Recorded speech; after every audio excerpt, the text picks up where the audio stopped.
We condemn in the strongest possible terms this egregious display of hatred, bigotry, and violence. It has no place in America. 2 days after a woman is killed, President Trump condemns the hate-filled protest in Charlottesville, Virginia. Now we're being told we won't get some of those dollars back that we not only deserve but are entitled to, simply because we won't follow Donald Trump's edicts on immigration. California is pushing back on the president's policy regarding sanctuary cities. Some of these animals that are highly associated with the ice are not going to be able to adapt in a reasonable amount of time to keep up with climate change at the rate that it's happening. And Arctic sea ice is melting faster than ever. KPBS Evening Edition starts right now.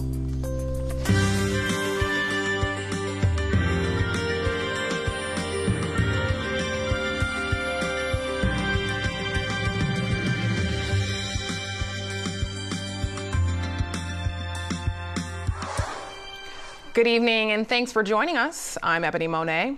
Today, President Trump spoke out condemning the violence at a white supremacist protest. This after much criticism of his initial response to the events in Charlottesville over the weekend. White nationalists were there to rally against the removal of a Confederate monument. Racism is evil, and those who cause violence in its name are criminals and thugs, including the KKK. Neo-Nazis, white supremacists, and other hate groups that are repugnant to everything we hold dear as Americans. On Saturday, President Trump blamed, quote, many sides for the violence without specifically calling out any hate groups. Heather Heyer was the 32-year-old woman killed during the violent protest in Charlottesville. On Saturday, we have cell phone footage of the attack that led to her death. A warning, it is graphic. This is a car slamming into a group of anti-racist counter-protesters in Charlottesville. Heyer was killed. At least 19 others were injured. Police say the driver was 20-year-old James Alex Fields of Ohio. He's being held without bail, charged with second-degree murder and other counts. One of his high school teachers says Fields was fascinated with Nazism and idolized Adolf Hitler. San Diegans are countering that hate with unity. Hundreds came together last night for a vigil in response to the violence in Virginia. Many held candles as they prayed for the victims. San Diego Indivisible was one of 3 local groups behind the event. Organizer Kathleen Stadler says more than 1,500 people took part. It sent shockwaves across the country, and in San Diego, we realized very clearly that that's not a Charlottesville problem or a Virginia problem, it's an America problem. And so it's incumbent upon all of us to stand up and speak out and let the people who want to divide us know that there are more of us who believe in love, who believe in equality, who believe in our founding American values than there are of them. Stadler says speakers also led the crowd in a prayer for the 2 state troopers who died in a helicopter crash while keeping watch on the violent protest. PBS NewsHour will have more coverage on the developing story in Charlottesville. You can catch that at 7 here on KPBS. California, along with San Francisco, is suing the U.S. Department of Justice over President Trump's policy to restrict funds from public safety grants to so-called sanctuary cities. Attorney General Javier Becerra announced the lawsuit today. He says about $28 million in state is at stake for programs that fight and prevent crime. It's a low blow to our men and women who wear the badge for the federal government to threaten their crime-fighting resources in order to force them to do the work of the federal government when it comes to immigration enforcement. California is so far the only state to challenge the federal government's sanctuary cities restrictions. Chicago filed a similar lawsuit last week.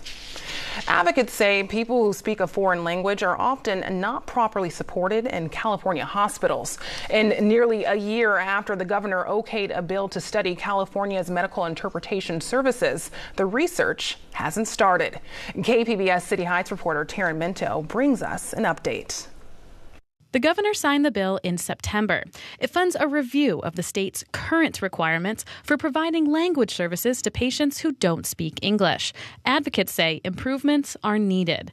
The department implementing the bill says it'll finally have the project's lead employee in place later this month. In a statement, spokesman Anthony Cava said once on board, that person will work closely with the AB 635 sponsors to schedule regular meetings, develop detailed implementation strategies, establish a timeline, and further refine the proposed budget and work plan. Senator Toni Atkins sponsored the bill while she was in the Assembly. She says she had hoped to be farther along at this point, but noted the department also has other important priorities. There are critical things that tend to bump things down a bit. Is it ideal? No. Would I like to see us further along? Absolutely. But I also think we have to do it right. Atkins and other Democratic state lawmakers have been unable to get legislation improving services past the governor's desk. So she hopes the study will highlight the need for better services.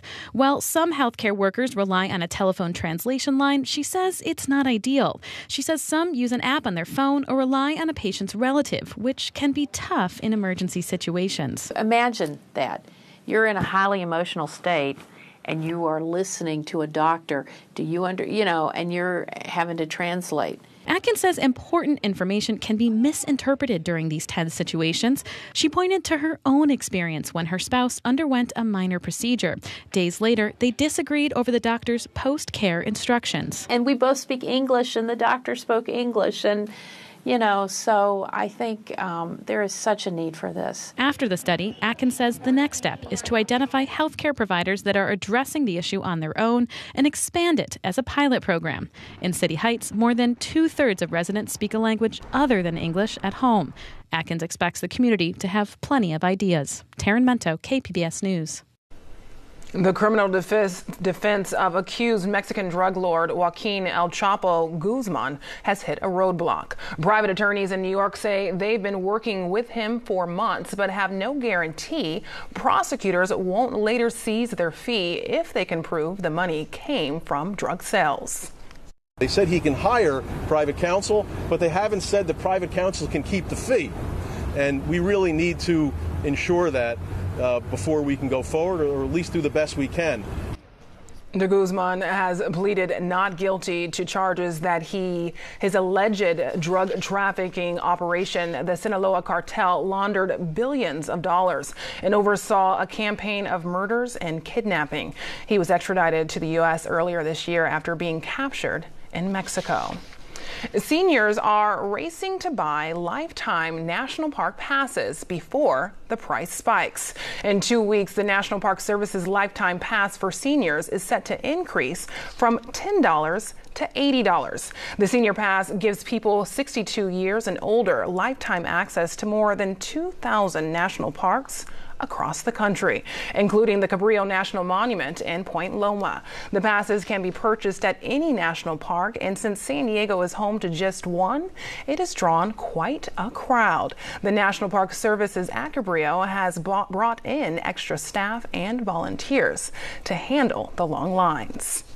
There's a bit of a scramble, and rightfully so, to obtain that pass at the $10 cost.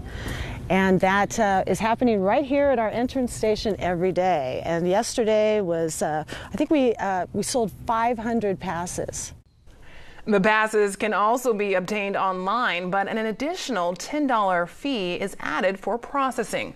Congress raised the fee last year to fund national park investments, projects, and maintenance. Arctic sea ice melt in the summer is normal, but experts say it's thinner now, disappearing earlier and returning later in the fall. And since 1979, sea ice coverage has decreased an average of 32,000 square miles a year. AP reporter David Keaton has more.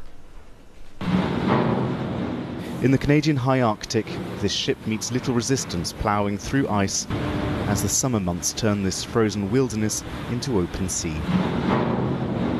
The Northwest Passage between the Pacific and the Atlantic Oceans was sought for centuries by explorers and adventurers alike. But with global warming, Arctic sea ice is vanishing at an alarming rate. There's dramatic changes in the overall extent and thickness of ice. Where we used to see heavy multi-year ice many meters thick, now we're seeing much thinner ice and much less ice. Since the first crossing in 1906, the number of vessels has steadily increased. The Associated Press was on board the Finnish icebreaker, the MSV Nordica, as it made the earliest transit ever, and at a time of the year when the route is usually blocked. Last year, as an example, this area that we're in now and is completely covered by ice was free of ice, a very rare occurrence. Ice melt in the summer is normal, but scientists and mariners say it's thinner now, disappearing earlier in the summer and returning later in fall.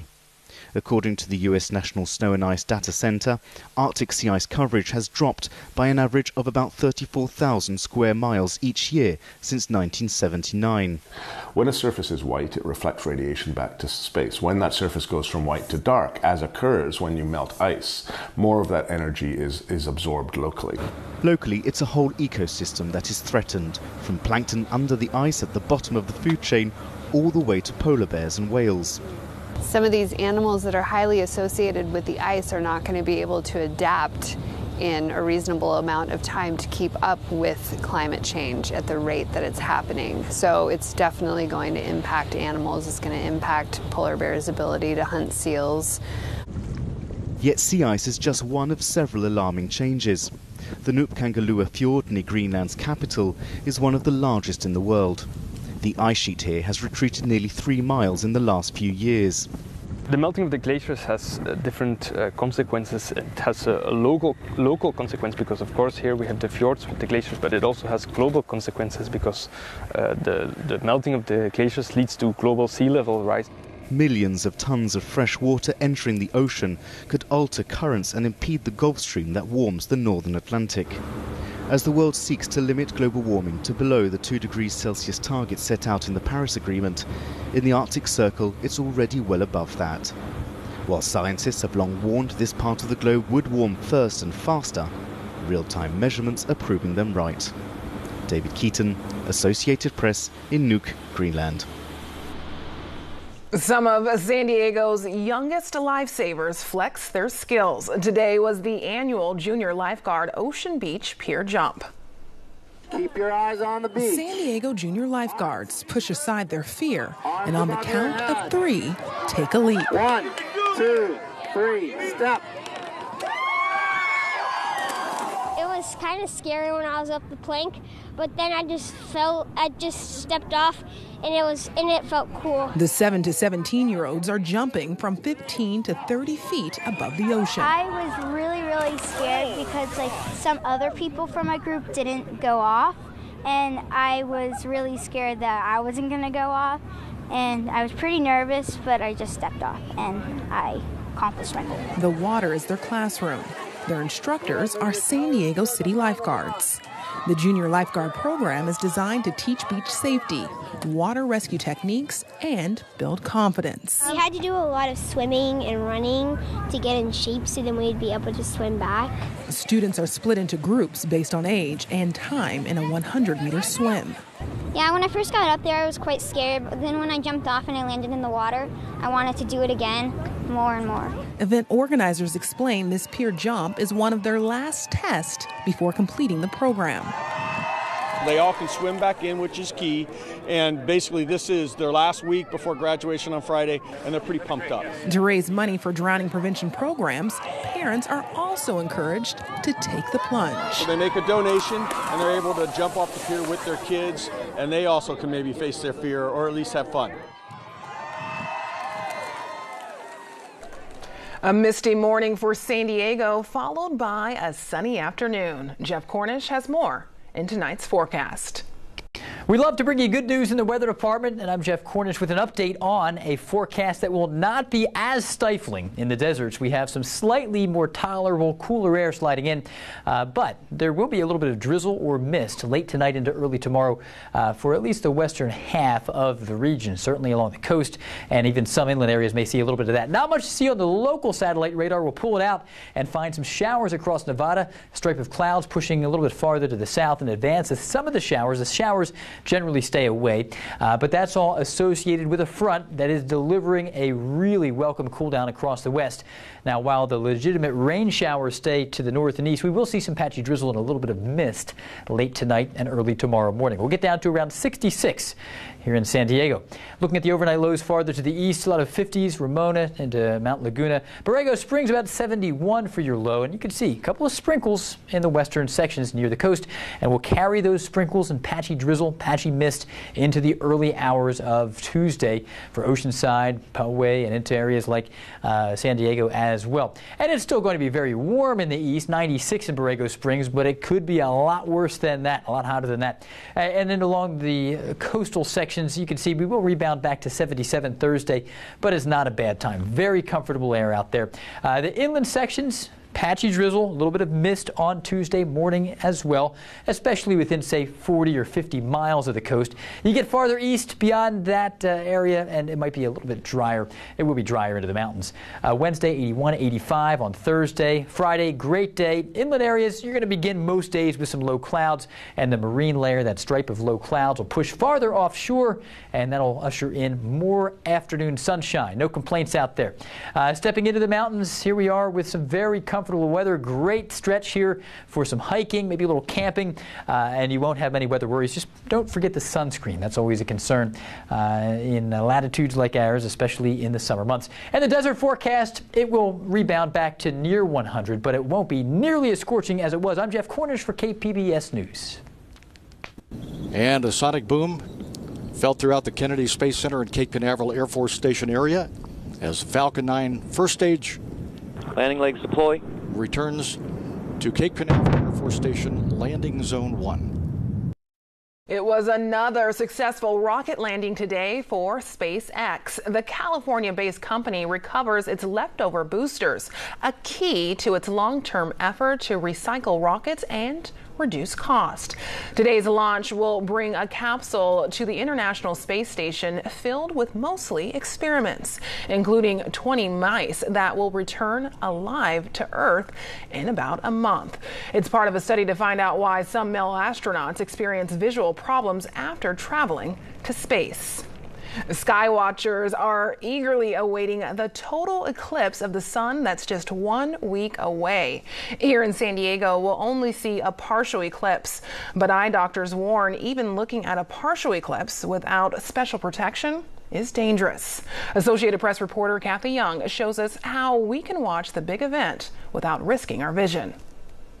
Well, I keep reading about the eclipse. Okay. Tammy Torres has an eye condition she hopes won't keep her from catching a rare sight later this month, a total solar eclipse. It's so infrequent that it happens that it's just a part of history that you can experience and share with next generations that won't be able to see something like that.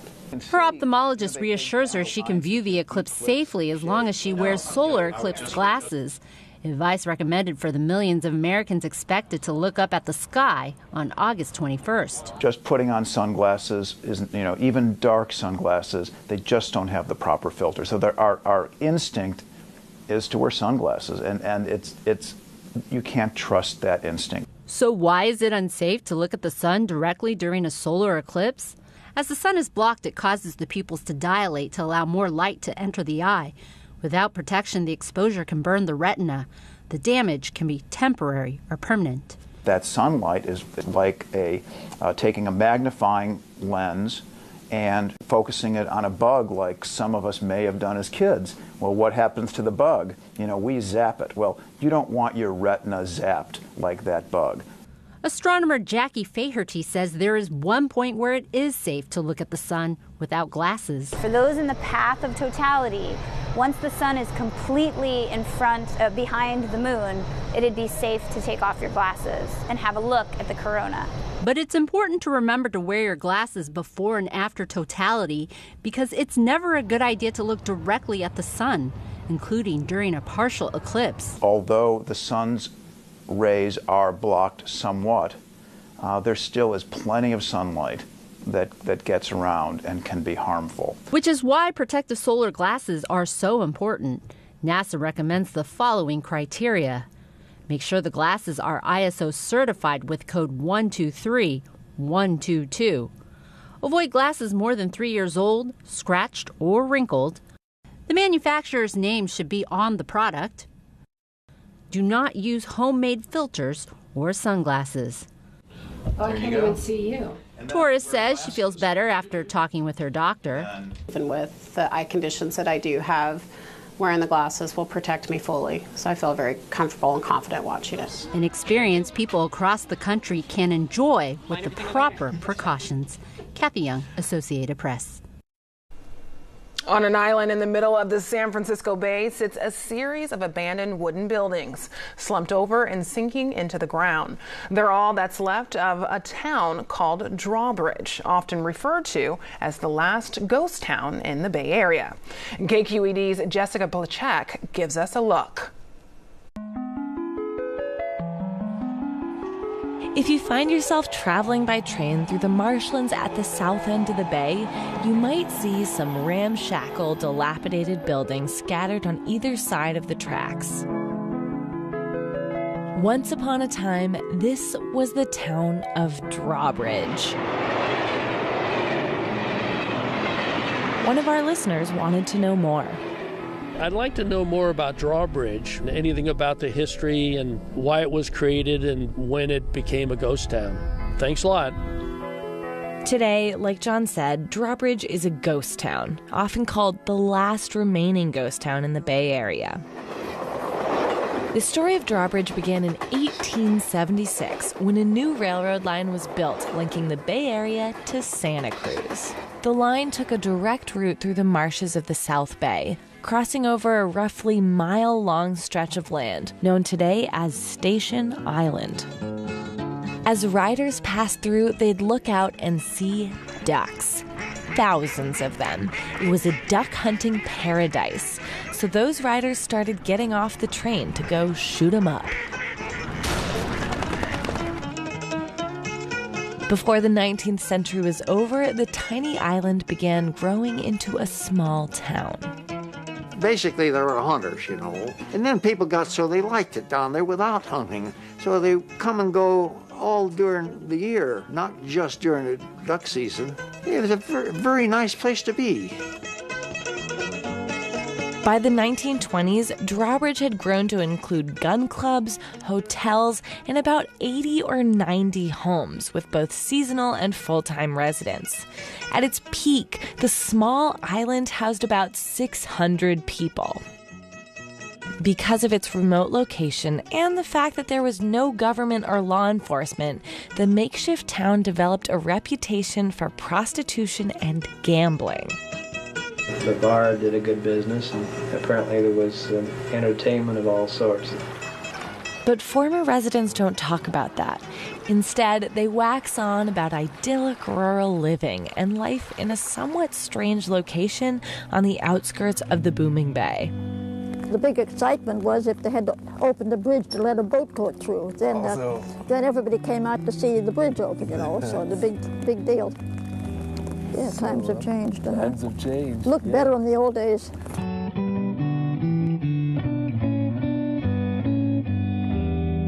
So what happened? Why is the town abandoned? For starters, pollution and sewage from the increasingly industrial South Bay flowed into the marshes, making it nasty for both humans and wildlife. The canneries would dump so much garbage, well, lye water basically, so it was sulfuric acid in the water that would turn it black, and it would turn the paint on the house black, and all of the utensils in the kitchen would turn black. On top of that, in the 1930s, salt manufacturing took over the area. Levees were built, and Drawbridge was surrounded by salt ponds. The once pristine marshlands were no more. To make matters worse, more and more people were tapping the underground aquifer throughout the 20th century. And Drawbridge, the town already at sea level, started to sink. And first thing you know, you hear a lapping underneath the cabin, and then the next thing you know, you've got water coming into the cabin. So you're due to raise the cabin again. In 1963, there were fewer than 5 residents. By that point, newspapers were writing about Drawbridge as if it was a ghost town already. They also said there was all kinds of antiques and stuff here, which they were, but people still owned them. This led to looting, vandalism, and arson. The remaining residents left, except one, Charlie. Why I stayed out there and put up with this junk, I don't know why I put up with it. I just liked the environment down there. But the only thing is I can't tell you what I liked about it. Charlie finally left in 1979, and by that time, Drawbridge had become part of a wildlife preserve. Today, it's protected land, illegal to step foot on. So now the only way to see those old shacks is from passing trains, which leaves Drawbridge just for the birds. For Bay Curious, this is Jessica Placzek. You can find tonight's stories on our website, kpbs.org/evening edition. Thanks for joining us. Have a great night.